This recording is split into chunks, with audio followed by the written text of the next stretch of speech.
52페이지 4권 2장 7항입니다. 예배와 재판권에 관해서 로마 교회와 고대 이스라엘을 비교한다. 그래서 7항에 로마 교회의 상태는 여로보암 때의 이스라엘과 비슷하다. 2장은 거짓 교회와 참 교회를 우리가 어떻게 구별하는가. 기독교 역사에는 분명히 정통 기독교회가 있고 또 혼합주의적인 그러한 거짓 교회가 있고 아예 이단인 또 그러한 또 교파가 있습니다. 기독교 역사에는 이렇게 크게 세 가지 형태로 구별이 된다는 것을 꼭 명심하셔야 됩니다.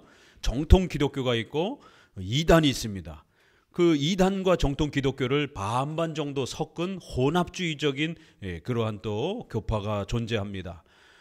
어거스틴의 이러한 정통 기독교적 입장, 그 다음에 펠라기우스, 원죄를 인정하지 않고 이렇게 인간의 공로로 선행으로 구원받을 수 있다라고 하는 이러한 주장을 하면서 이단으로 정죄받은 펠라기우스 목사가 있습니다. 이 둘을 절충한 반 펠라기우스라고 하는 세미 펠라기안, 절반 혼합적 펠라기우스라고 하는 이렇게 반반 섞은 교파가 존재합니다. 8, 90%는 오늘날 이 세미 펠라기안이라고 하는 형태가 지배하고 있습니다. 종교개혁 시대에 와서는 루터와 쯔빙글리, 칼빈으로 이어지는 어거스틴의 신앙을 회복한 이러한 칼빈주의, 정통 기독교가 있고요. 그리고 제세례파와 같은 또 이단, 극단적인 이 신비주의를 표방한 이단들이 있습니다. 이 중간의 혼합적인 형태가 로마 카톨릭 입장입니다. 그래서 로마 카톨릭은 반펠라기우스주의를 계승한 그런 입장입니다. 그리고는 이제 1618년에 다시 한번 또 유럽이 발칵 뒤집어지면서 어떤 교회를 참된 교회라 해야 되는가, 어떤 목회자를 참된 목사라 해야 되는가, 어떤 교리를 참된 교리라 해야 되는가, 네덜란드에서 도르트 지역에서 모여서 이제 알미니우스라는 목사의 이 신인 협력주의적 구원론을 어떻게 해석하고 받아들여야 되는가라고 해서 결국 정통 기독교는 칼빈주의 5대 교리라고 하는 5개의 오직 은혜로 구원받는다라고 하는 이 돌트 신조 칼빈주의 5대 교리를 고백하면서 정통 기독교를 고백했습니다. 알미니안의 이러한 그 형태는 철저히 배격했습니다. 이때에 또 이단으로 정죄받은 소키니안주의라고도 하는 예수님의 신성을 부정하고 삼일체를 부정하고 믿음으로 구원받는 걸 부정하는 이 소키니안주의가 소르본느 대학을 중심으로 해서 이 소키누스라고 하는 신학자가 주장한 이러한 소키누스주의가 있습니다. 그리고 알미니안주의는 또 그 중간쯤에 로마 카톨릭의 이러한 신앙을 계승하는 또 로마 카톨릭의 공로주의를 알미니안주의는 신인 협력주의 형태로 또 그렇게 절반 정도 형태로 혼합 형태로 또 그렇게 가르쳐 간 것입니다.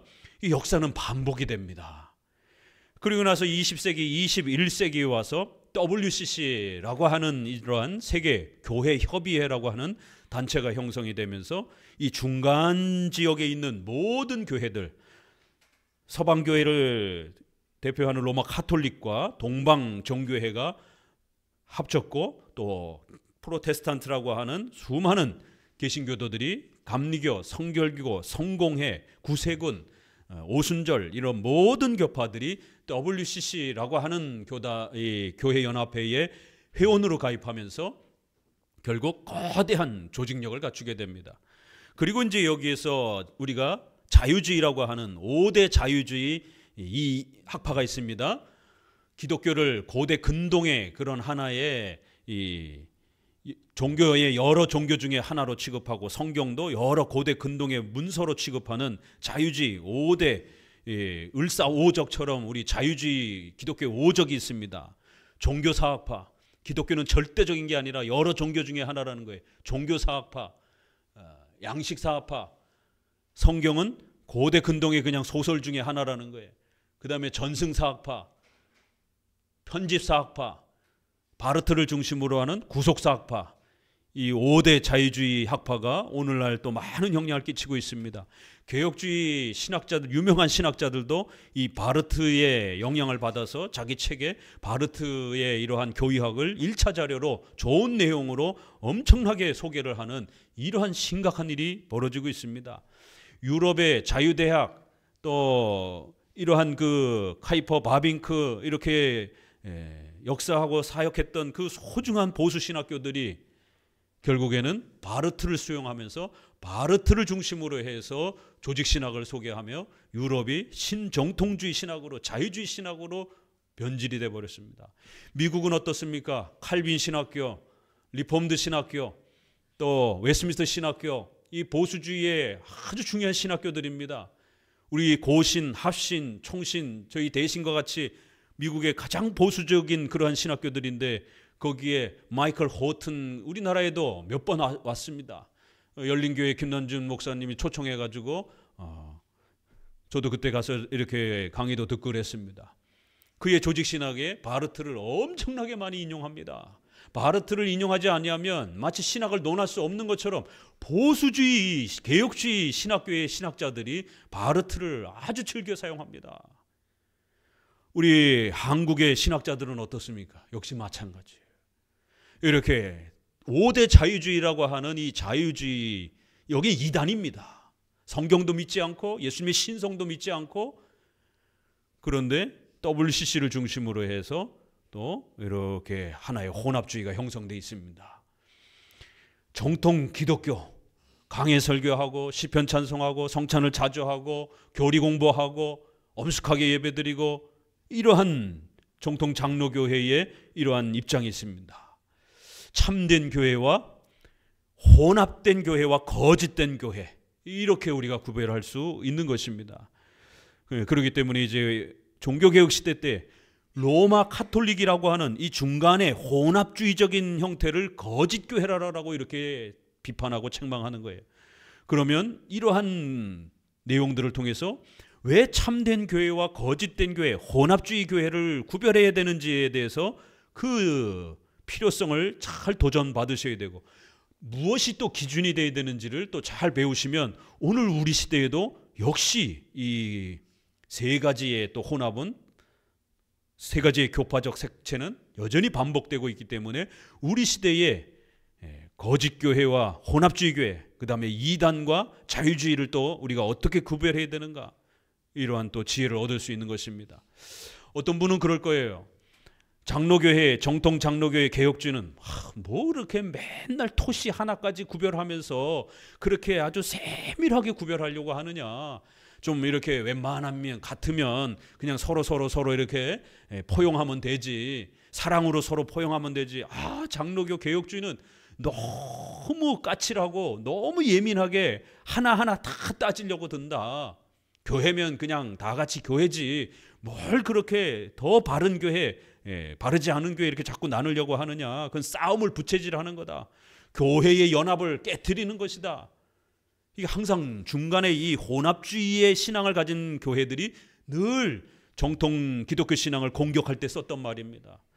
반펠라기우스가 어거스틴을 공격할 때 썼던 말이고, 로마 카톨릭이 정통 기독교를 공격할 때 루터와 칼빈을 공격할 때 썼던 말이고, 알미니안주의자들이 칼빈주의를 공격할 때 썼던 말입니다. 본질을 해치니까 싸우게 되는 거예요.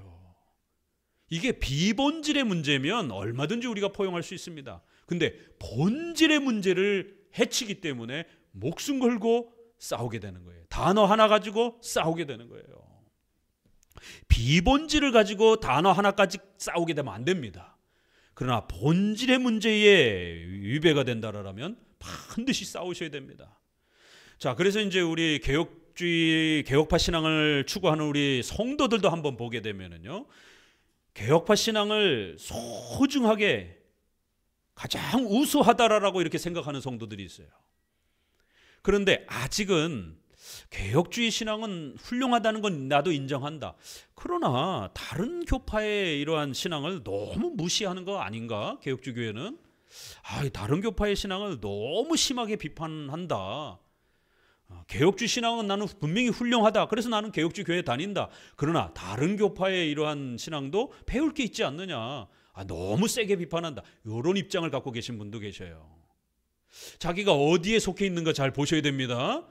본인이 개혁파 교회, 개혁주의를 추구한다라고 했을 때 그 개혁주의 신앙을 추구한다라는 입장은 본질에 있어서는 까칠하다는 소리를 들어도, 엄격하다는 소리를 들어도 반드시 강한 목소리를 내야 됩니다.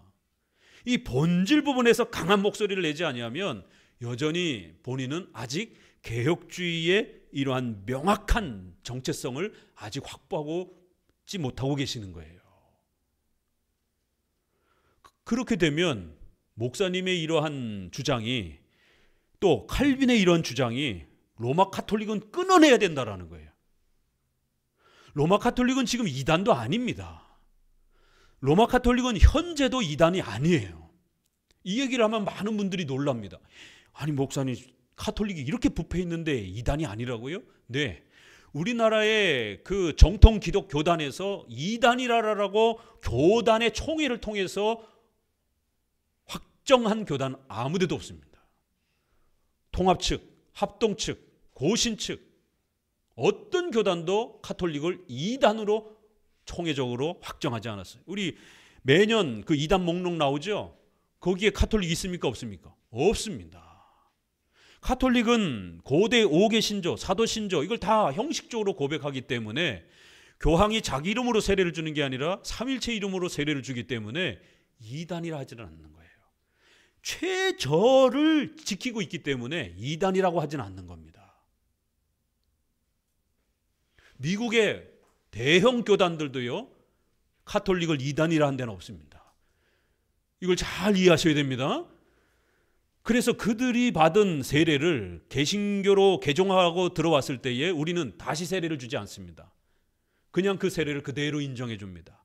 여기에 반발한 사람들이 재세례파, 침례교도들이에요.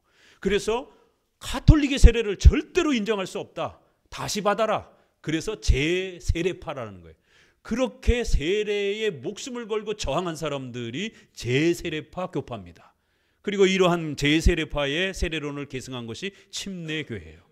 그래서 침례교는 장로교나 감리교나 이런 다른 데서 세례를 받았어도 침례교식에 침수하는 방식으로 다시 세례를 받아야 된다라고 주장을 합니다. 그러나 우리 장로교는 카톨릭이든 침수든 어떤 형태의 세례를 받았어도 장로교에 오게 되면 다시 세례를 주지 않고 먼저 세례 받은 걸 다 존중을 합니다. 자, 이렇게 카톨릭은 이단은 아니에요. 근데 칼빈이 왜 이렇게 카톨릭을 비판하느냐 말이에요. 만약 두 번째에 우리 성도들이 개혁주의 교회도 다녀요. 개혁주의 신앙도 좋아해요. 그렇지만 너무 개혁주의 신앙만이 최고다라고 이렇게 주장하면서 타교단의 이러한 그 신학적 입장에 대해서 너무 세게 비판하는 건 이건 너무 심한 거 아닌가, 이런 입장을 갖고 계시다라면 개혁주의의 출발 중간 정도 계신 거예요. 여러분이 인정을 하든 안 하든 개혁주의 선생님 입장에서 봤을 때는 개혁주의 안으로 들어온 건 맞아요. 그렇지만 출발과 중간 정도에 머물고 계신 거예요. 아직 개혁파 신앙을 추구하는 온전한 형태의 개혁파 신앙 성도로 이렇게 자신의 정체성을 완전히 잘 확립한 건 아직 아닙니다. 이걸 잘 구별하셔야 됩니다. 워필드는 4가지 종류의 신자가 존재한다 이렇게 얘기를 합니다. 본인이 가짜 이단에 이렇게 속해 있으면서 그 중에서도 고민하는 성도가 있다라는 거예요. 참된 진리를 찾고 싶어서. 또 거꾸로 칼빈주의 교회를 다니곤 있지만 여전히 카톨릭과 자유주의와 이러한 인본주의적인 이단적인 그러한 신앙을 사고하는 사람들이 있다라는 거예요. 올바른 그릇에 가짜가 담겨 있기도 해요. 가짜 그릇에 이제 앞으로 개종해서 옮겨오게 될 그러한 진리에 대해서 고민하는 예비 신자가 있을 수 있는 거예요. 전도 받아야 될 신자가 있을 수 있는 겁니다. 자, 그러면서 이렇게 양극단이 있고 중간쯤에 혼합주의적인 그릇을 갖고 있으면서 칼빈주의에 대해서 좋아하고 갈급해하는 분들이 있어요. 누구예요? 스펄전 같은 분이 대표적입니다. 그분은 평생 침례교를 떠나진 않았어요. 침례교가 가장 우수하다라고 생각하고 침례교에서 사역했어요. 그러나 칼빈주의 교리를 굉장히 좋아했던 분입니다. 그럼 그분은 어떻게 평가해야 될까요? 건강하지 않은 그릇에 올바른 좋은 내용을 사모했던 분이에요. 로이드 존스도 마찬가지예요. 본인은 감리교 같은 회중파적 이러한 독립교파에서 신앙생활을 했습니다. 그렇지만 청교도 칼빈주의를 꽤 좋아하시는 그런 분으로 살았습니다. 이렇게 건강하지 않은 그릇에 칼빈주의 신앙, 정통신앙을 좋아하고 소망했던 분들이 있어요. 그러나 온전하진 않잖아요. 왜요? 그릇과 내용이 가장 잘 일치가 돼야 되는데 그릇은 약간 허술한데 내용은 칼빈주의를 좋아하는 분들이 있습니다. 그래서 침례교 안에도 두 종류가 있어요. 제세례파를 계승한 극단적 신비주의자들이 있습니다. 그러나 침례교 안에 스펄전 계열처럼 이렇게 칼빈주의를 좋아하는 이러한 계열의 또 보수적 칼빈주의가 있습니다. 우리가 세대주의를 보게 되면요, 세대주의는 미국이나 우리나라에서도 이단 취급을 받습니다. 그러나 존 메가더 같이 온건한 세대주의를 표방하는 신학자가 있습니다. 목회자가 있습니다. 그러한 온건한 세대주의자들은 이단이라고 하진 않습니다. 그러나 건강하진 않은 거예요. 왜요? 그릇이 본인은 세대주의가 그래도 옳다라고 생각한다라고 말하니까. 그렇지만 예정론, 이런 섭리론, 이런 거에 대해서 상당히 칼빈주의 교리들에 대해서 좋아합니다. 존 메가더 설교 보세요. 또 우파 정치에 대해서 굉장히 중요하게 여기고 코로나 시절에 기독교인들은 절대로 미국의 오바마라든가 이러한 좌파 정부의 민주당 정부의 정책을 옹호할 수 없다라고, 어떻게 신자가 동성애라든가 교회의 자유를 억압하는 이러한 거를 표방할 수 있느냐. 여러분 바이든 대통령이 취임 선서하고 그럴 때 그 기도하는 거 보셨어요? 하나님의 이름으로, 부처님의 이름으로, 조라스터교의 이름으로 기도합니다. 아멘. 바이든이 취임하면서 예배드립니다. 근데 이번에 트럼프 기도할 때 예배드릴 때 보셨습니까? 예수 그리스도의 이름으로 기도합니다. 이렇게 달라요. 그렇기 때문에 존 메가더는 절대로 크리스찬이라면 민주당 지지할 수 없다라고 강력하게 정치적 발언을 합니다. 그렇지만 그분은 여전히 세대주의를 신학적으로는 또 쫓아가고 있는 거예요. 그러니까 그릇이 약한데 내용은 좋은 거예요. 자, 그런데 거꾸로 칼빈주의 교회 안에 있는데 그릇은 훌륭한데 본인의 마음이 알미니안주의를 표방하고 있는 분들이 있어요. 대놓고 목사님과 논쟁하고 싸우고 부딪히면서, 그러면서 또 개혁교회는 안 떠나요. 개혁주의 교회 안에 있는데 목사님의 설교가 마음에 안 들어요. 개혁주의 교리가 마음에 안 들어요. 그래서 계속 싸우는 거예요. 부딪히고. 이분들은 왜 개혁주의 교회 안에 있을까? 그렇다고 또 다른 오순절파 교회를 가는 건 아니에요. 그러니까 개혁주의 교회에 늘 이렇게 언저리에 있는데 개혁주의 교리에 대해서는 굉장히 싫어해요. 이런 분들도 계십니다. 그래서 워필드는 신자가 4종류의 색깔의 신자가 존재한다라고 이렇게 설명을 하기도 합니다. 그럴 때 가장 건강한 신자는 칼빈주의 개혁파 교회라고 하는 그릇에 정통 기독교 신앙인 어거슨주의와 칼빈주의와 도르트 신조와 웨스민스터 신조에 계승되어지는 이 정통 7대 교리를 좋아하고 사모하는 그러한 신자. 그래서 그릇도 훌륭하고 내용도 훌륭한 이런 형태가 가장 온전한 정통 기독교회의 신자 모습이고 개혁주의 개혁파 성도다라고 이렇게 말을 합니다. 이제 우리가 고민이 되는 건 이 두 번째 정도의 중간쯤에 있는 개혁교회 다니는데 알미니안주의 신앙을 갖고 있는 분들, 또 알미니안주의 신앙의 영향을 많이 받은 이러한 감리교, 침례교, 또 회중파교회 이런 알미니안주의 신앙을 많이 받은 그 그릇이지만 칼빈주의를 좋아하는 분들이 계셔요. 이분들이 이제 제일 안타깝고 또 어려움이 있는 겁니다. 그럼 본인이 칼빈주의자인가 개혁주의자인가 계속 헷갈리는 거예요. 그게 본인은 칼빈주의를 좋아하면서 칼빈주의 신자라 생각하는데 로이드 존스를 표방하게 되면 장로교를 비판하게 돼요. 장로교가 로마 카톨릭처럼 정치 질서에 있어서 교권주의다라고 이렇게 비판합니다. 장로교회는 성령론이 너무 딱딱하다라고, 스콜라적이다라고 그러면서 뜨거운 부흥 체험, 제2 성령 세례와 같은 뜨거움이 있어야 된다라고 이러면서 장로교회의 이런 인격적인 성화론, 인격적인 성령론, 가정을 건강하게, 직장을 건강하게, 국가 정치를 위해서 힘있게 인격적으로 변화되는 이런 인격적 성령론에 대해서 굉장히 싫어합니다. 뭔가 강렬한 어떤 체험을 겪는 뜨거움이 성령 세례가 존재해야 된다라고 칼빈주의의 장로교회의 성령론을 비판합니다. 이 모순이 발생이 되잖아요. 자기는 청교도 칼빈주의를 좋아한다라고 하면서 장로교회를 비판을 하게 되면 이거 어떻게 되는 거예요? 자, 이런 충돌이 일어나게 되면 양심에 이 충돌이 일어납니다. 신앙과 신앙의 내용이 이게 달라버리게 되면 충돌이 일어나요. 양심에 죄책감이 일어납니다. 혼선이 일어나요. 왜 우리가 내가 옳다고 생각하는 가치와 우리의 삶이 통일성을 이루지 못하게 되면 혼선이 일어나고 뒤죽박죽이 되어서 굉장히 힘들고 양심의 가책이 일어나게 되고 옳다라고 하는 확증이 잘 안 들다 보면 확신도 떨어지게 됩니다.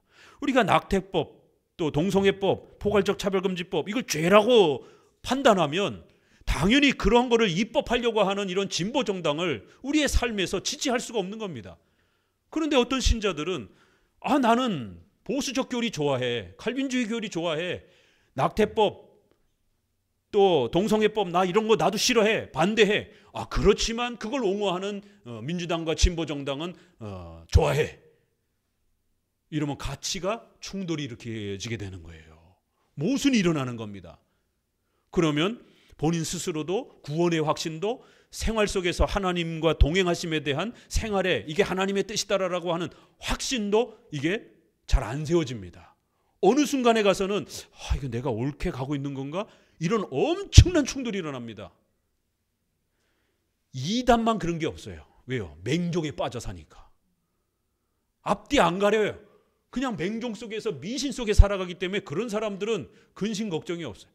그렇지만 삶이 다 붕괴가 돼버리죠. 그런 사람들은. 교주한테 돈 다 뺏기고 여성들은 성 뺏기고 삶이 완전히 짓밟히는 거예요.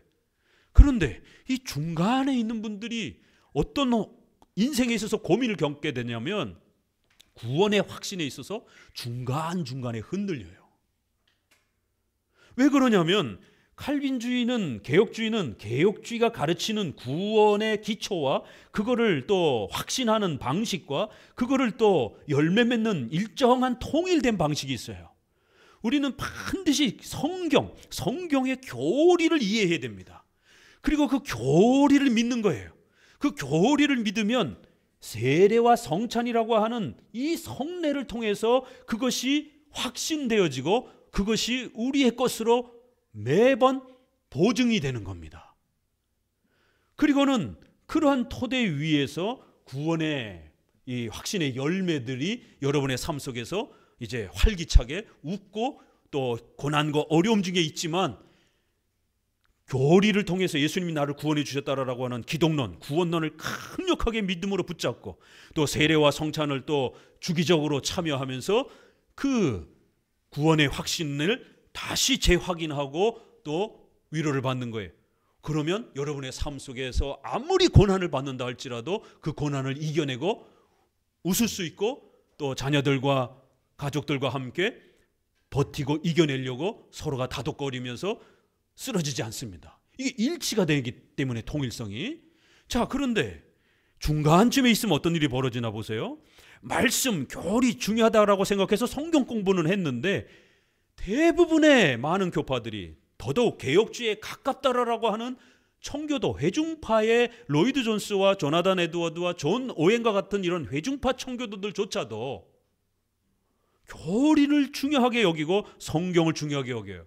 근데 그들의 주장은 성경의 교리만 갖고는 안 되고 뜨거움이 더 있어야 된다, 이렇게 주장을 하거든요. 그렇기 때문에 우리처럼 성경의 교리로 출발하는 것 같지만 그걸로 만족을 못하는 거예요. 우리는 성경의 교리로 만족하고 그 다음에 하나님이 세워주신 세례, 성찬이라고 하는 유일한 외적인 수단을, 우리의 불안함을 달래주고 도와주는 하나님이 세워주신 교회의 예식이란 말이에요. 하나님이 세워준 거예요. 우리의 연약함 때문에. 그래서 그걸 잘 사용하면 통일성이 있는 거예요. 구원의 확신을 계속 유지하게 되는 거예요. 그런데 출발은 교리, 성경으로 출발을 했는데 갑자기 세례와 성찬은 무시하고 제2의 성령 세례를 받아야 된다 그러면서 뜨거움으로 가버리는 거예요. 그래서 뜨거운 찬양, 뜨거운 기도, 뜨거운 그런 어떤 부흥 체험, 이래버리게 되면 교리와 이 부흥 체험이 일치가 되질 않는 거예요. 그래서 이런 분들은 허전함을 느낍니다. 제가 20대 때 예수전도단에 속해가지고 아주 극초신비주의적인 이런 경험을 해봤습니다. 그때뿐이에요. 계속 허전함이 찾아와요. 가장 기초적인 구원의 확신조차도 막 거기 집회에 참석해가지고 막 전도행 다니고 그럴 때는 뭐 온 세상을 다 가진 것 같고 당장 뭐 예수님께로 갈 것처럼 이런 엄청난 확신이 드는데, 이제 일상생활로 개학해가지고 학교 다니고 막 바쁘고 막 이러다 보면 아침에 일어날 때 막 공허함이 찾아오는 거예요. 내가 구원을 받았는가? 하나님이 나와 함께 계시는가? 그런데 왜 이렇게 고난이 많이 찾아오지? 왜 이렇게 하나님 기도해도 안 들어주시지? 도대체 내가 뭘 잘못했지? 이거 어떻게 해야 되지? 이 확신이 무너지기 시작하는 거예요. 그러면 이 공허함이 어마어마하게 찾아옵니다. 그러면 이제 매주 금요 거기 집회가 있기 때문에 또 거기 가가지고 막 찬송하고 막 홀리홀리 하면서 막 떼굴떼굴 굴르고, 거기는 또 막 흔들고 또 기차 잡고 막 돌아다. 요즘에 유튜브 보니까 교회에서들도 그렇게 하더라고요. 마치 콘서트에 온 것처럼 막 그렇게 막 춤도 추고 막 이렇게 막 소리 지르고 막 이제 이러다 보면 이제 뭔가 확신이 든 거야. 감정적으로 확신을 자꾸 유지하는 거예요. 세례와 성찬으로 그 신앙의 확신을 유지시켜가고 예배를 통해서 그 엄숙하고 경건한 예배를 통해서 유지해가는 게 아니라 감정을 통해서 유지해가는 거예요. 이 감정은 금방 사그러들어요. 그러면 또 며칠 지나면 또 허전해집니다. 그러다가 이제 어떤 중요한 결혼, 경제, 직업, 또 어떤 중요한 인생의 어떤 이런 선택의 고민 앞에 놓이게 되면 인생이 뿌리채 흔들려 버립니다. 이거 내가 하나님의 뜻이 맞는가? 이렇게 해야 되나? 저렇게 해야 되나? 왜요? 뭐 명확한 하나님의 어떤 보증과 표시가 없으니까요. 우리 장로교는 그런 하나님의 뜻을 판단하는 일정한 규칙이 있습니다. 교리를 잘 공부하고 생활 부분에서는 십계명, 그리고 거기에 나와 있지 않는 세부적 규칙은 일반 계시, 특별 계시와 일반 계시, 둘 다 계시예요. 하나님이 자신의 뜻을 알려준다라는 거예요. 그래서 계시라고 말하는 겁니다. 큰 규칙을 정하는 거예요. 주 안에서 결혼해라. 자, 그럼 어떤 형제와 자매랑 결혼할 것인가? 후보자가 많아요. 그럼 일반 계시를 작동시키는 거예요. 상식적이고 합리적이고 과학적이고 이성적인 판단을 하는 겁니다. 이거 절대 나쁜 게 아닙니다.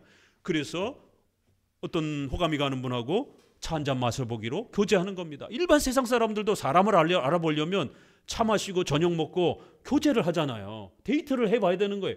크리스찬들도 데이트를 해봐야 되는 겁니다. 그래야 사람을 알 수가 있는 겁니다. 절대로 우리는 하늘에서 무슨 음성이 들려가지고 이 사람하고 결혼해라 이렇게 결혼이 되는 게 아니라는 거예요. 우리는 장로계에 일정한 규칙이 있단 말이에요. 자, 그런데 이 중간에 있는 분들이 이제 위험에 처해 있는 거예요. 성경을 통해서 접근은 했지만 성경만 갖고는 안 되고 뜨거움이 있어야 된다 이렇게 말을 해버렸기 때문에 이 뜨거움을 통해서 하나님의 뜻을 찾고 구원의 확신을 찾으려고 하는 거예요. 근데 이 뜨거움은요 수시로 바뀐단 말이에요. 감정의 문제이기 때문에. 그래서 금리빨, 뭐 금가루 별게 다 나오고 뭐 방언, 또 쓰러짐, 뭐 또 별게 다 나오는 거예요. 수많은 그런 수단들을 끄집어내는 겁니다.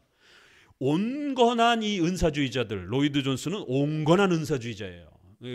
존 맥아더가 온건한 세대주의인 것처럼 이렇게 온건한 은사주의인 겁니다. 그렇지만 은사주의인 거예요. 그래서 과격한 어떤 그런 신비 체험이 아닌 좀 점잖은 그런 어떤 현상들을 추구하는 겁니다. 근데 그것도 감정에 기반한 거기 때문에 수시로 바뀌어갑니다. 그래서 구원의 확신이 제대로 계속 유지가 안 돼요. 저도 통합 측에서 어렸을 때는 이렇게, 지금 가서 보니까 거기가 통합 교회더라고요. 또 20대 때는 감리교에서 결혼을 했어요. 저희 집에 가서 이렇게 사진 보면 감리교 목사님이 주례했습니다. 친척들이 다 그 교회를 다녀가지고 이사를 가가지고 그냥 거기 같이 그냥 다녔습니다. 20대 때는 또 그런 오순절 계열의 또 예수전도가 같은 그런 아주 신비주의에 또 이렇게 다녀보기도 했고요. 그래도 이렇게 두루두루 이렇게 경험을 해보면서 여러 교파들을 경험해 봤을 때 왜 우리가 정통 개혁파 신앙, 장로교회 이러한 형태를 가장 우수하고 가장 올바른 기독교라고 이렇게 말을 하는가? 이 말은 잘못 들으면요 굉장히 기분 나빠요. 타교단 사람들이 듣게 되면 지네만 잘났나? 지네만 최고라 그러고 지네만 우수하다라고. 그렇지만 이제 중간에 있는 이 WCC에 속해 있는 사람들은 바로 그걸 깬 거예요. 누구 하나만 옳다라고 말하지 말자. 그렇게 되면 독선적이 되니까 다 같이 옳다라고 말하자. 이게 WCC의 취지입니다. 근데 심각한 건 교회뿐만 아니라 거기에 타종교까지 들어와 버렸어요. 그래서 타종교에도 구원이 있고 타종교도 다 괜찮다라고 이렇게 교회 협의회로 시작을 했지만 종교 혼합주의 형태로 이제 바뀌어버렸습니다. 자, 결국 이렇게 중간에 있는 분들의 문제점은 결국 중요한 구원의 확신, 또 의식주와 관련해서 지금 우리 한국의 이런 정치 문제와 관련해서 목사님들이 정치와 관련해서 다른 목소리를 다 내잖아요. 그럼 이 성도들은 더 혼란스러운 것이죠. 아니 목사님들이 다 이렇게 정치라는 주제 앞에서 이렇게 전부 다 헷갈리게 말을 하게 되면 누구의 목소리를 쫓아가야 되는가? 그러니까 이제 성도들도 아예 안 되겠다. 나는 나대로 생각해야 되겠다. 이렇게 버리게 되는 거예요. 성도들이 교회에 와서 목회자의 설교를 듣고 싶어하는 이유는 뭡니까? 그 본문 자체를 설명하려면 집에 가서 주석 보세요. 주석에서 저보다 훨씬 잘 설명되어 있습니다. 칼빈 주석, 박유선 목사님 주석을 저는 추천을 하니까 우리 보수주의에는. 근데 왜 목회자의 설교를 듣습니까? 그 본문의 설명에 기초해서 오늘 우리 시대를 목회자가 어떻게 통찰력 있게 보는가를 듣고 싶은 거예요.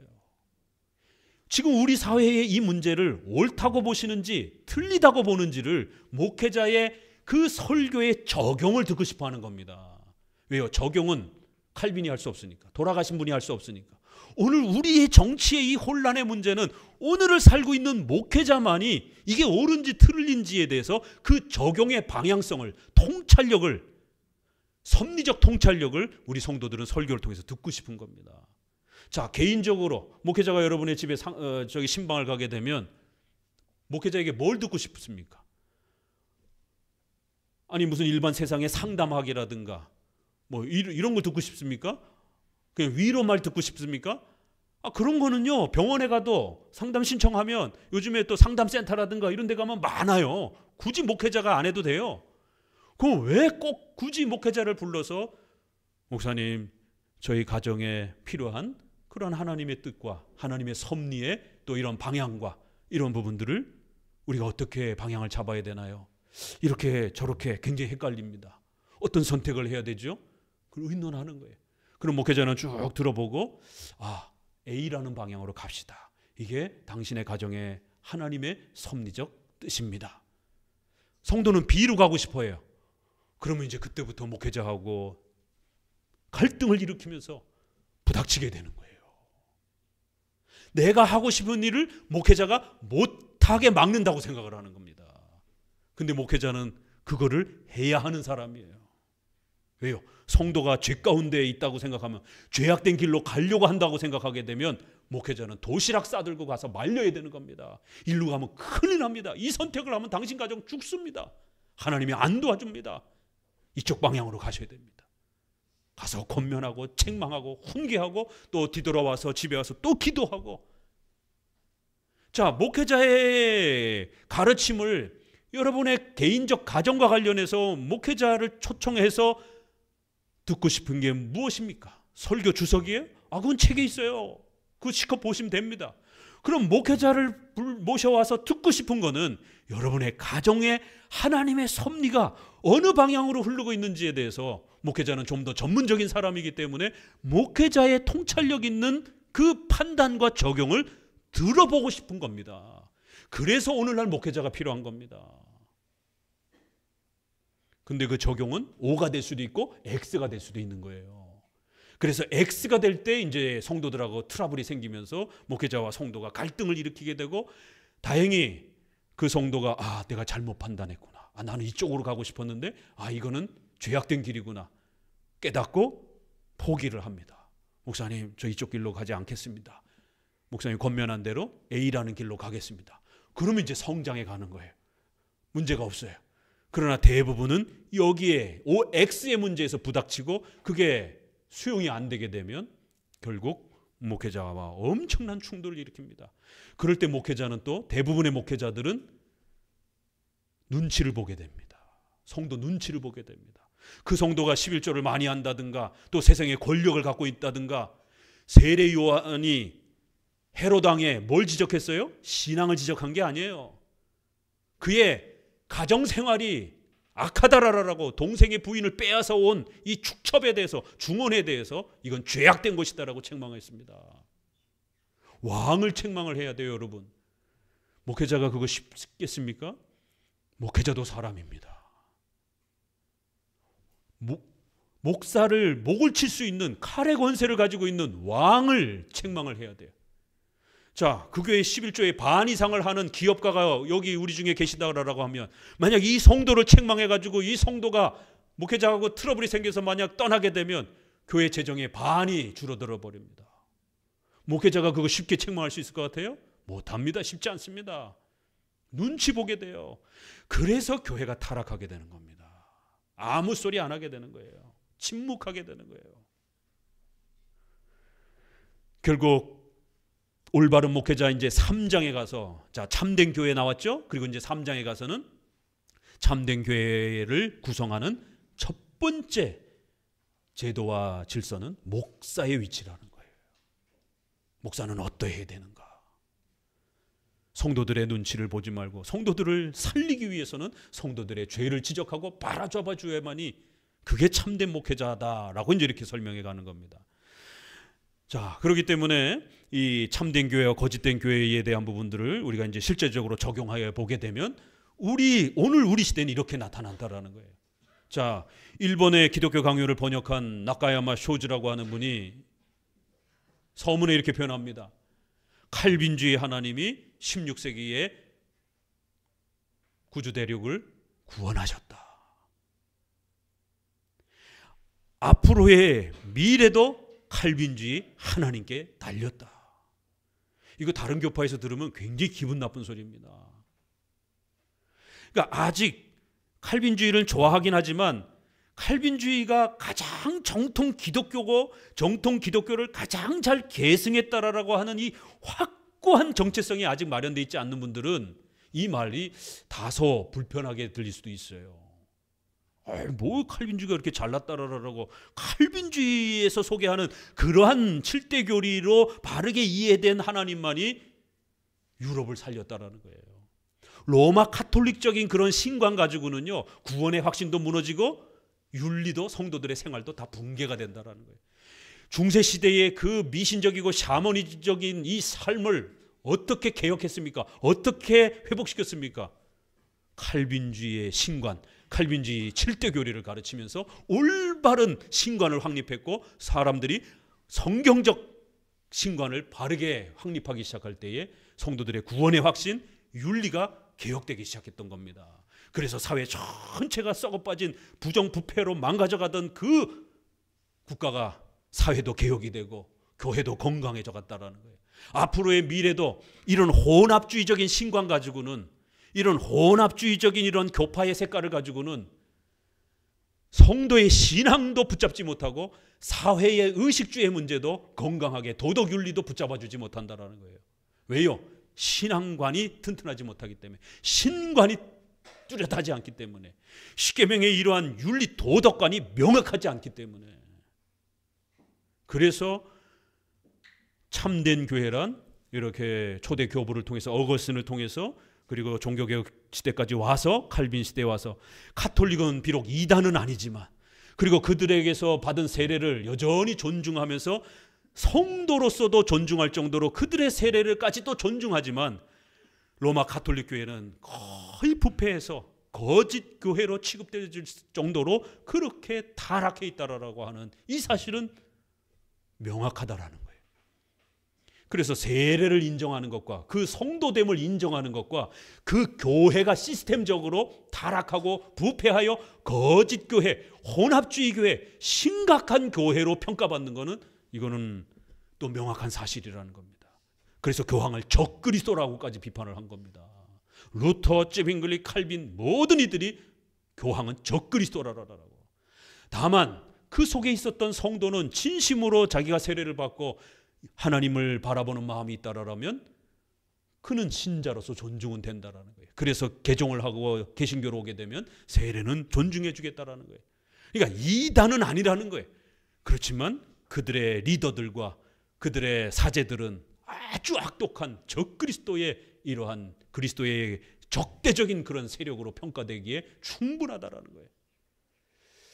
이런 부분이 이제 왜 우리가 참된 교회, 거짓된 교회를 구별하고 특별히 우리가 칼빈주의 교회, 개혁파 교회라고 하는 이 독특한 이 장로 교회의 이 질서, 그들이 가지고 있는 이 7대 교리, 여기에 본질에 목숨을 걸고 그 가치가 가장 성경적이고 탁월하다라고 하는 그 고백을 왜 하는가? 이건 자랑하기 위해서, 교만하기 위해서가 아니라 이게 기독교의 참된 모습이기 때문에 그런 거예요. 본질, 여기에서 흐려지게 되면 교회가 타락하고 부패하기 때문에 이 부분에 대해서 명확하게 소리를 내는 거예요. 그래서 정통 장로교회가 이 7대 교리를 온전히 잘 보존하고 지금까지 지켜오고 있다는 거예요. 물론 다른 교파들도 부분적으로는 가지고는 있어요. 그래서 우리가 이단이라고 하지는 않는 겁니다. 교회로서는 존중하기도 하는 것이, 그러나 그 건강하지 못한 부분에 대해서 반드시 비판할 부분은 비판해 줘야 된다는 거예요.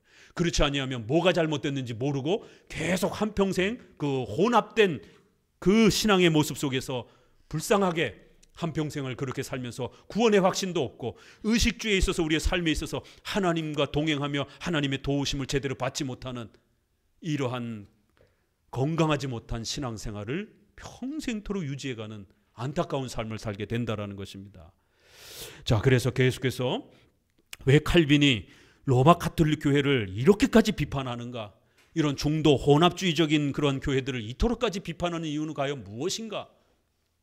그거는 독선적인 어떤 잘났다고 하는 그런 어떤 자기 우월적인 판단이 아니라 2000년 동안 정통 기독교의 교회를, 신앙을 가장 잘 계승하고 있는 것이 정통 기독교이기 때문에 그런 관점에서 보게 되면 이런 혼합주의적인 교회와 이러한 모습이 비판받을 부분이 있다라는 것이에요.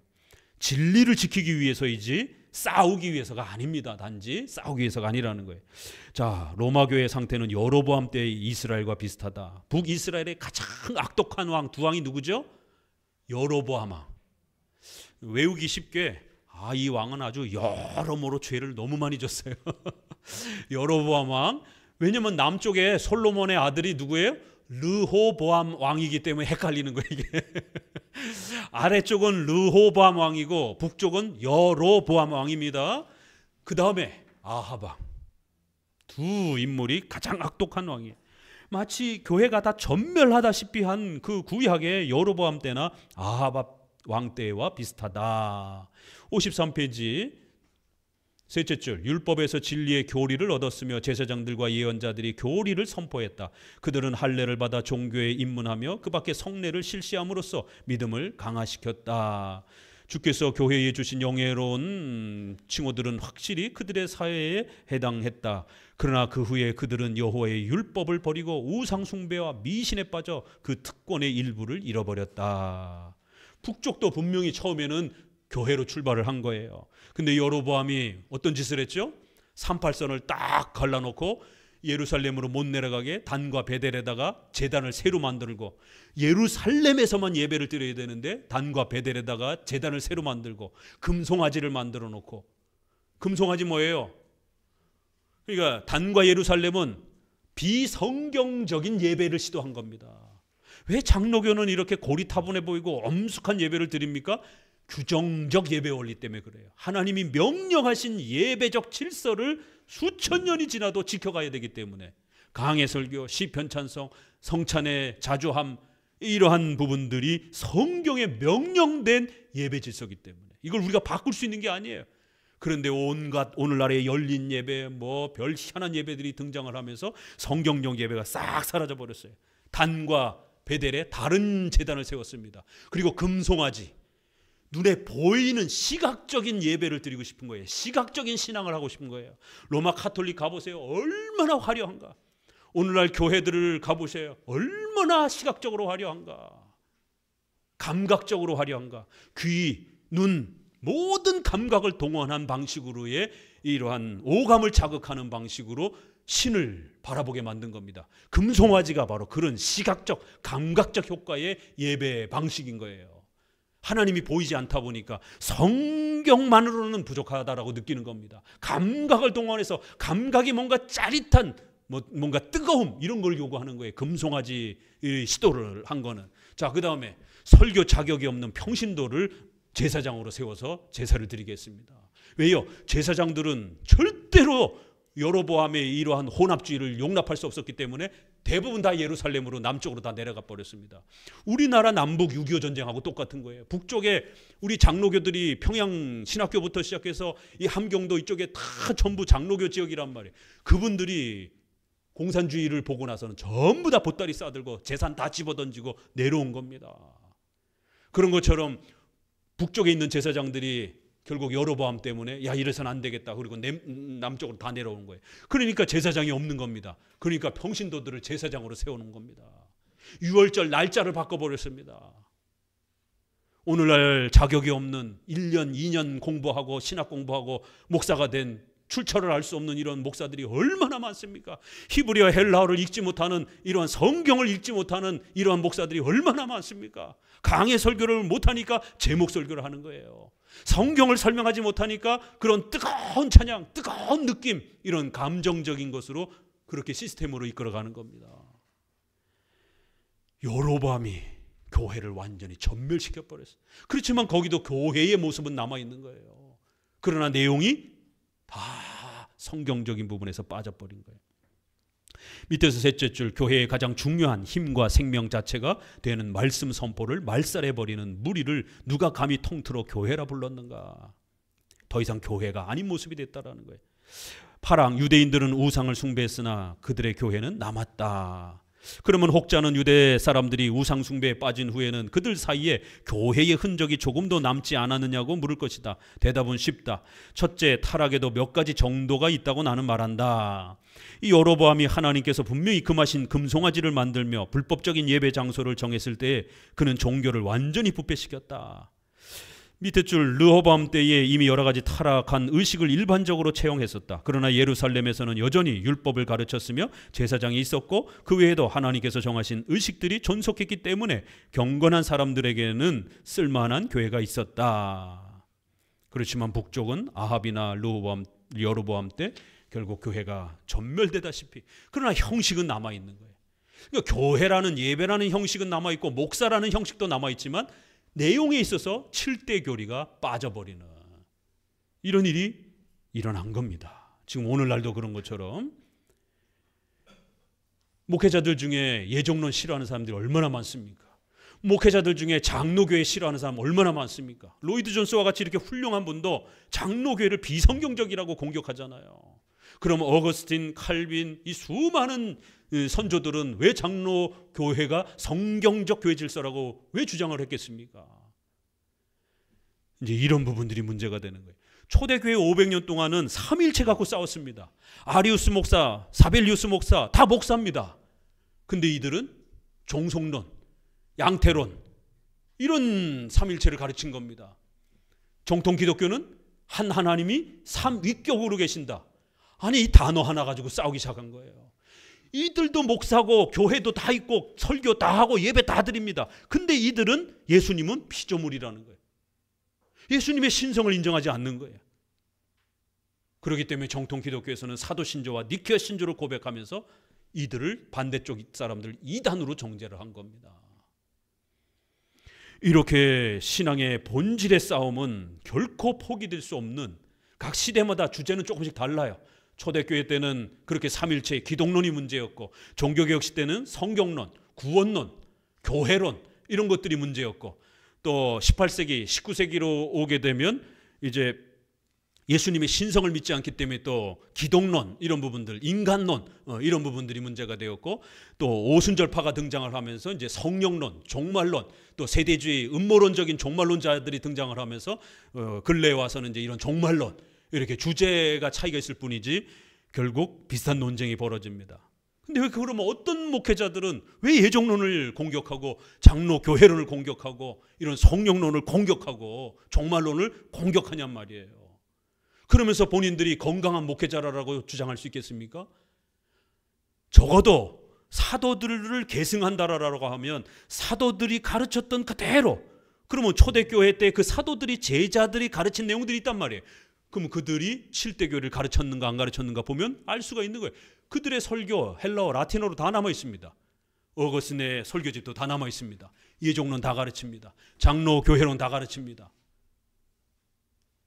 그러기 때문에 이 초대 교부들이 사도들의 신앙을 이어받아서 7대 교리들을 그대로 잘 보존을 했고, 그게 로마 카톨릭이 등장을 하면서 엄청나게 삭제가 돼버린 거예요. 그걸 루터와 칼빈이 다시 회복시켜줬고, 지금 우리 장로교회는 그 7대 교리를 그대로 계승하고 있다는 거예요. 그렇지만 이 중간쯤에 있는 교회들은 6개를 잃어버린 데도 있고 5개를 잃어버린 데도 있고 3개를 잃어버린 데도 있고, 이런 차이가 발생이 되는 겁니다. 자, 9항 카톨릭 교회는 부패했으며 배격되어야 한다. 그러면 교양주의자들은 여로보암 시대에 이스라엘에 못지않게 많을 정도로 그들 사이에서 종교가 부패하고 타락했었다는 것을 할 수 있다면 부정해보라. 밑에 줄, 그러나 그들은 추잡한 우상 숭배를 하고 있다. 교리 방면에서도 더 순수한 점은 조금도 없고 오히려 실제적으로 더욱 불순하다. 두 번째 단락 읽어봅니다. 그런데 같이 읽습니다. 우리를 그들의 교회와 교통하도록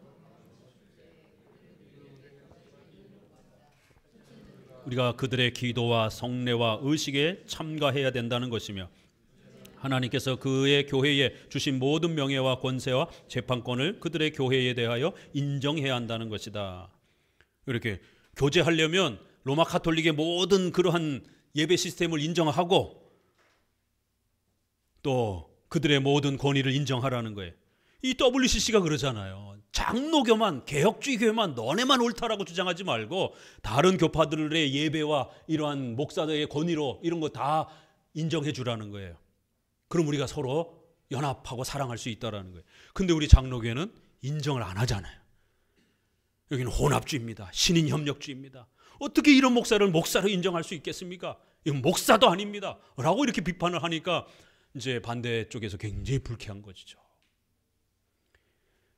자, 그렇지만 적어도 우리가 스펄전 목사님을 우리가 이단이라고 하지 않는 것처럼 본질의 면에 있어서 그래도 최선을 다해서 칼빈주의 이런 교리를 좋아하는 분들이 계셔요. 아까 말씀드렸던 종류별로. 그럴 때 그런 분들하고는 문을 열어놓는 거예요. 왜? 적어도 그래도 그분들은 아직은 온전한 상태로 정통 기독교를 자기가 이렇게 다 수용하진 못했어도 그래도 부분적으로 최선을 다해서 칼빈주의의 중요한 교리들을 쫓아가려고 애를 쓰시는 거예요. 그러면 그런 분들에게는 문을 열어주는 겁니다. 칭찬해주고 격려해주는 거예요. 아직은 좀 부족해도. 감리교 안에도 칼빈주의적 그런 감리교도들이 있어요. 칼빈주의의 이런 중요한 교리들을 좋아하는 그런 분들이 있습니다. 그래서 이번에 정치와 관련해서도 감리교 보게 되면 두 사태로 벌어지죠. 모건대학교하고 감신대. 감신대는 굉장히 자유주의예요.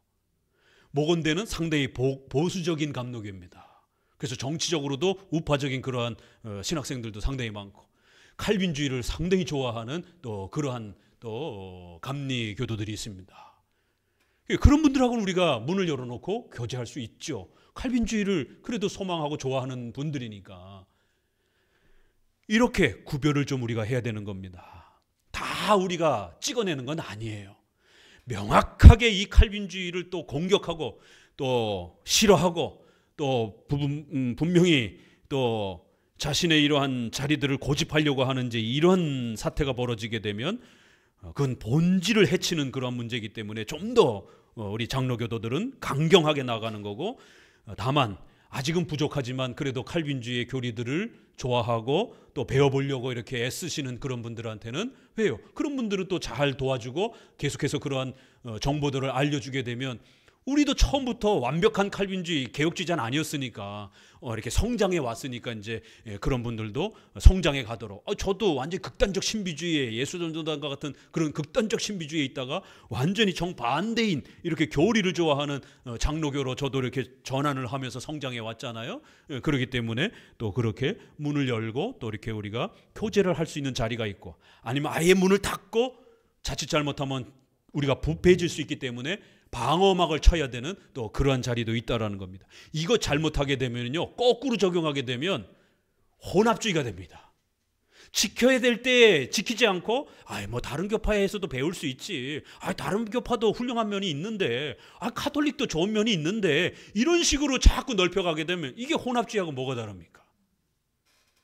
분명히 내 걸 지켜야 될 때는 우리께 옳다라고 강력하게 목소리를 내야 되는 겁니다. 부패해지지 않도록, 타락하게 하지 않도록. 왜냐하면 교회 역사 보세요. 순식간에 타락합니다. 미국의 구 프린스턴이 순식간에 자유주의 신학교가 됐잖아요. 지금 총신, 합신, 고신 지금 위태위태합니다. 거의 반 이상이 자유주의 형태에 물들어 있습니다. 지키지 않냐면 순식간에 타락하고 부패해집니다. 혼합주의 돼버리고 자유주의 돼버립니다.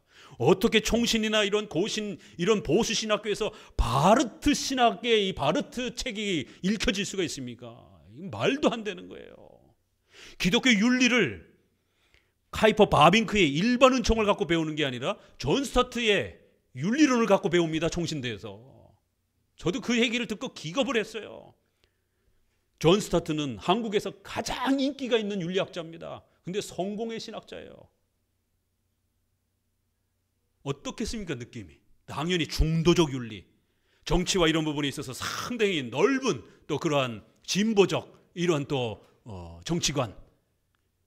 어떻게 존 스타트의 윤리관을 가지고 기독교 윤리를 학생들에게 소개할 수 있습니까? 그걸 레포트로 읽을 수가 있습니까? 카이퍼의 일반응청론, 카이퍼의 이런 정치 강령 이런 것들을 읽히지도 않으면서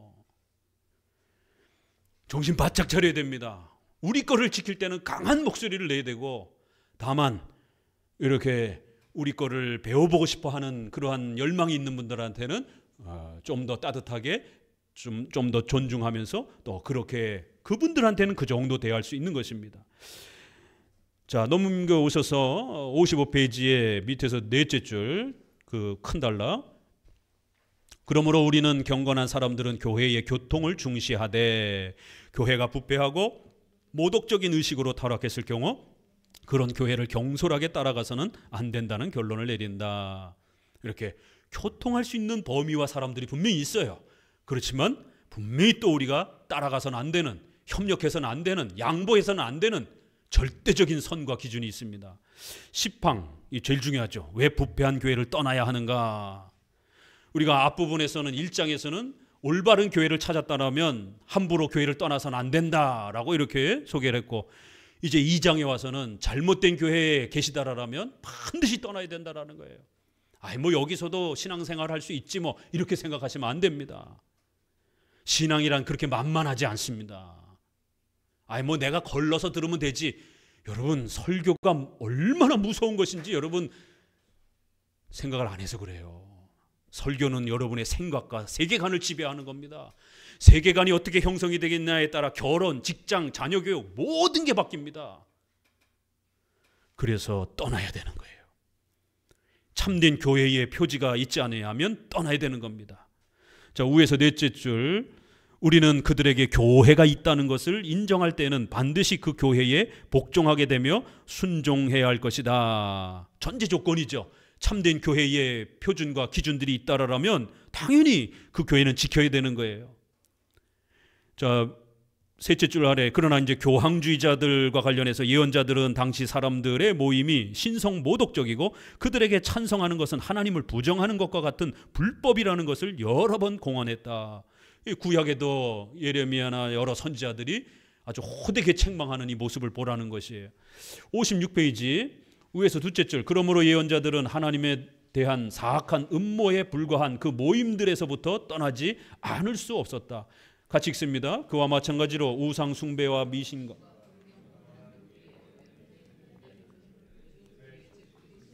교리 문제에 이르기까지 그에 완전히 일치해야 하는 교회라고 한다면 그렇게 인정하는 사람은 큰 오류를 범하게 된다. 이렇게 로마 가톨릭의 우상 숭배, 미신, 이런 엄청난 불구경강한 이런 교리들로 오염된 또 그런 상태, 또 현대의 회중들을, 그러면 이 시대의 이 또 다른 로마 가톨릭과 다른 또 다른 회중들은 누구예요? 제세례파를 말합니다. 독립파 계열의 이러한 장로교 제도를 싫어하는 이러한 제세례파 계열의 현대 회중들의 교회, 이렇게 표현한 거예요. 즉 그리스도인이 교리 문제에 이르기까지 그와 완전히 일치하는 이러한 교회라고 한다면 그렇게 인정하는 사람들은 큰 오류를 범하게 된다는 거예요. 그들을 옳다라고 수용해서는 안 된다는 겁니다. 왜냐하면 결국 말씀이 7대 교리가 건강하지 않기 때문이라는 거예요. 그래서 밑에서 다섯째 줄, 적어도 이 점에서 교회가 아니다라는 겁니다. 끝으로 그들은 말씀을 선포하는 것이 아니라 불경건을 가르치는 학교들과 각종 오류의 소굴이다. 그러므로 이렇게 생각한다면 그들이 교회가 아니거나 그렇지 않으면 신자들의 합법적인 회중과 불신자들의 집회를 구별하는 표지가 없어지거나 할 것이다. 자, 11항 교황제도 하에 남아있는 교회의 흔적. 넷째 줄 정도 보면 언약이 그 자체의 힘으로 그들의 불경건과 싸우면서 생명을 유지하는 것이다.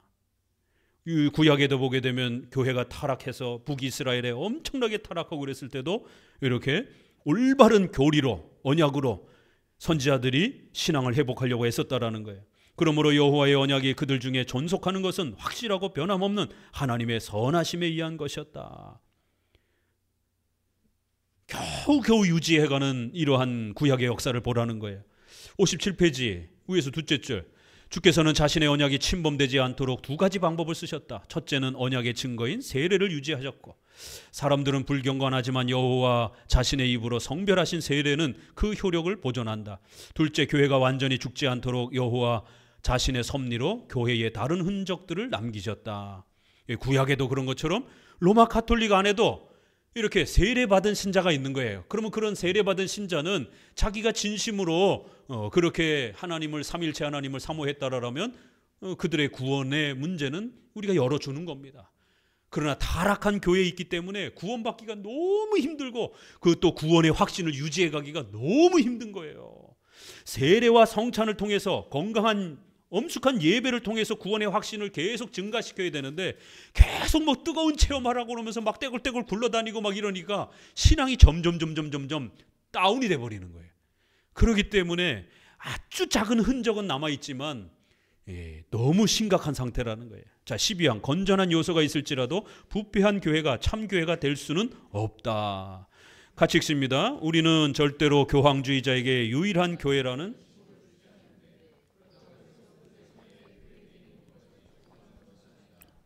오히려 우리는 다만 신앙 고백의 표준인 성례뿐만 아니라 특히 교리에 있어서의 일치를 위해서 필요한 진정하고 합법적인 교회 제도를 주장한다. 보세요. 아주 절묘한 표현이잖아요. 교회들이 있는 것까지는 부정하지는 않는다라는 거예요. 그러니까 이 중간쯤에 이 혼합주의적인 이러한 그 모습 속에 있는 이러한 그 교회들, 이단은 아니에요. 가톨릭을 이단이라고 하지는 않습니다. 그러니까 교회가 존재하는 건 인정한다라는 거예요. 그래서 그들이 세례받은 것도 인정한다라는 거예요. 그래서 그들이 세례받은 사람이 이쪽 장로교회로, 개혁주의 교회로 왔을 때 우리가 제세례를 주지 않고 그들의 신자됨을 인정해 주는 겁니다. 그러니까 그러한 최소한의 부분은 우리가 인정하겠다라는 거예요. 그러나 나머지 부분들이 너무 많이 망가졌기 때문에 성도들의 신앙을 건강하게 세워가는데 너무너무 어렵다라는 거예요. 그래서 나와야 된다라는 거예요. 자, 이거를 로마 카톨릭이 1000년 동안 또 그 유럽을 전부 지배하고 있는 상황에서 새로 시작한 루터와 칼빈과 같은 이러한 교회로 오라고 그러는 거예요. 성도들이 오겠습니까? 여기가 훨씬 많고 여기가 훨씬 오래됐는데 이제 갓 새로 세워진 저기를 가라고? 뭘 믿고? 이제 이렇게 되는 거죠. 자, 오늘날 80~90%가 전부 다 오순절파의 영향을 받아서 장로교관 할 것 없이 전부 다 방언하고 신비체험하고 은사주의를 표방하는 신사도 운동을 표방하지 않는 교회가 없을 정도로 대부분이 신사도교회에 물들어 있고, 또 한 부분은 사회정의, 인권, 경제평등 이러한 기독교를 적대시하는 이러한 진보 좌평연적인 이런 사회주의와 자유주의 영향을 받은 또 이러한 심각한 또 오류들이 물들어 있는 이러한 또 교회들이 거의 많습니다. 이럴 때에 정말 7대 교리를 잘 지키고 있고 정치와 삶 속에 있어서 또 이러한 보수적 세계관을 표방하는 우파적 정치를 또 이렇게 추구하려고 하는 이런 몇몇 안 되는 교회들로 옮기라라고 할 때에 이게 옮겨지겠냔 말이에요. 그래도 옮겨야 됩니다. 신앙은 진리의 문제이기 때문에. 결론적으로 정리를 해보면요, 이단에 속해 있는 사람이면 빨리 나와야 됩니다. 뒤도 돌아보지 말고 빨리 뛰쳐나와야 됩니다. 자, 두 번째, 이 혼합주의 속에 있는 분들 어떻게 됩니까? 그분들도 나오셔야 돼요. 특별히 WCC, WEA, NCCK에 소속되어 있는 교회 다니신다라면 반드시 나오셔야 됩니다. 예수 그리스도 외에도 구원이 있다라고 버젓이 주장하는 것이 WCC입니다. 장로교, 보수교단, 개혁주의를 표방하는 몇몇 교단 빼놓고는요, 한국의 90% 이상의 교회들이 감리교, 성결교, 침례교, 성공회 다 WCC에 가입되어 있습니다. 교단적으로 가입되어 있습니다. 제가 2013년에 10차 총회가 부산 백스코에서 열릴 때 반대 신학자에 속해가지고 가서 반대 목소리를 내고 사진도 다 있어요. 세상에 거기 동성애 부스 만들어 놓고 평등을 주장을 하고 종교 평등을 또 주장을 하면서 그렇게 또 타종교 사람들 와가지고 We are the world 외치면서 우리 모든 종교는 하나다라고 이렇게 외치고, 세상에 퍼포먼스 그 식전 행사하는데 별의별 그 타종교의 그런 이 미신적인 그런 어떤 퍼포먼스 다 행하고, 여기 앞에다가 강대상 앞에다가 성경책 뭐 이런 불교에서 쓰는 용품, 타종교 무당들이 쓰는 용품 이런 거 쫙 진열해 놓고, 그리고는 모두가 합쳐서 함께 예배 드린다라고. 야, 이건 진짜 목사로서 절대로 여기에 나아갈 수 없는, 사인할 수 없는, 제 양심상 절대로 이러한 혼합주의적인 활동에 참여할 수 없었던 겁니다. 그래서 반드시 나와야 된다라고, 이건 악한 연합의 모임이다라고 비판하면서 외쳤던 겁니다. WCC 또 그 NCCK라 해서 진보적 성향의, 신학적으로는 자유주의, 정치적으로는 사회주의를 표방하는 이 연합단체가 NCCK입니다.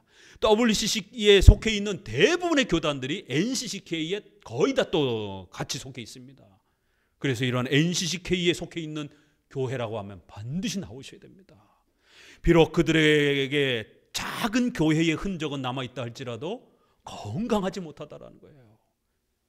그래서 반드시 이 땅에 건강한 교회가 없으면 모르지만 있기 때문에 건강한 교회를 찾으셔서 그 교회에 안착하시고 거기서 말씀을 배우고 참된 7대 교리를 잘 배워서 구원의 확신의 기쁨을 누리면서 또 생활에 있어서는 그렇게 올바른 또 도덕윤리와 삶을 추구하면서 그렇게 살아가셔야 됩니다. 바울은 다니엘서에 바울 이런 데서는 적그리스도가 존재한다라고 경고하고 있고 그 적그리스도가 교회를 파괴할 것이다라고 경고하고 있다라는 거예요.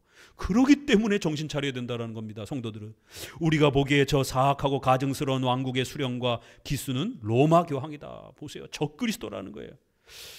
로마 카톨릭 교파는 이단은 아닌데 그 수장들을 향하여 적그리스도라고까지 이렇게 비판하는 거예요. 왜 그렇게까지 비판했겠습니까? 결국 그 지도자들은 성도들을 타락으로 이끄는 이러한 지도자가 잘못되니까 성도들의 신앙을 엉망진창으로 만드는 이러한 부패를 저지르기 때문에 지도자들에 대해서는 아주 엄중하게 책망하는 겁니다. 58페이지 위에서 5째 줄 읽어봅니다. 불경건으로 더럽히며 잔인한 지배로 괴롭히고 독약과 같은 악하고 치명적인 교리로 부패시키며 거의 죽였다. 그 교회들에서 그리스도께서는 거의 파묻혀 숨겨졌으며 복음은 타도되었고 경건은 추방되었으며 하나님께 대한 예배는 거의 말살되었다. 밑에서 넷째 줄 읽어봅니다. 그러나 우리가 이 논의에서 특히 유의해야 하는 표지들이 없으므로 나는 그 교회들에는 개별적으로나 전체적으로 합법적인 교회 형태가 없다고 말한다.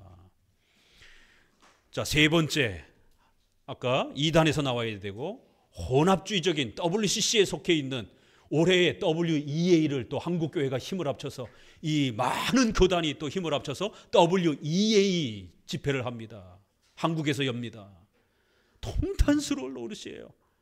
WEA 마이클 오 총재가 대표가 2013년 부산 총회 할 때 거기 가서 기조 추천 그 강사로 초청을 해가지고 WEA나 WCC나 모든 신학적 부분에서 우리는 일치한다라고 그렇게 외쳤습니다. WEA가 무슨 복음주의적인 좀 더 에반젤리칼이라고 하는 단어가 이에 들어가니까 월드 에반젤리칼 이렇게 해서 시작하니까 처음에 건전하게 시작했을지라도 지금은 WCC와 똑같은 방향을 간다라고 일치하겠다라고 자기들끼리 성명하고 그렇게 서로 대표들이 와서 강연하는. 근데 그 WEA를 한국교회가 또다시 한국교회 성도들의 돈 모아가지고 수십억씩 들어가는 그 행사를 외국 사람들 전부 초청해서 숙식하고 세미나하는 이 모든 비용들을 성도들이 대야 됩니다. 예수 그리스도 외에도 구원이 있다라고 버젓이 주장하는 이런 행사에 성도들의 헌금이 쓰여진단 말입니다. 우리의 장로교회 아버지인 바로 박형룡 목사님은 그의 현대신학 자유주의 논문에 WEA와 같은 이 신복음주의입니다. 이게 신복음주의를 표방하는 이러한 교파운동은 이건 신이단 운동이다라고까지 그렇게 아주 명확하게 그 시대에도 목숨을 걸고 소리치면서 성도들은 이런 혼합주의적 자유주의적 운동에 참여하면 큰일 난다라고 외쳤습니다. 근데 이제 후손들은 WEA와 같은 신복음주의 운동들을 신학자들이 한국의 메이저급 신학자들이 그렇게 카메라 앞에서 WEA는 신복음주의를 표방하는 그러한 신학운동입니다. 신복음주의 운동은 좋은 것입니다. 신학자들이요. 한국의 대표적인 신학자들이 그렇게 성명서를 발표를 했습니다. 왜 칼빈이 기독교 강요 이 1장 2장에서 거짓된 교회, 참된 교회, 거짓된 성도, 참된 성도, 중간에 또 혼합주의적인 성도. 그렇기 때문에 이제 성도들은 반드시 건강한 교회를 찾아서 정착해야 되고 그런 교회에서 건강한 신앙을 만들어 가라는 거예요. 자, 두 번째 WCC, 세 번째 뭐예요? 이 개혁주의 울타리, 개혁주의 주변에 있는 혼합된 개혁주의 교회에 있는 성도들 나오셔야 됩니다. 세대주의를 표방하는 개혁주의자들이 있어요.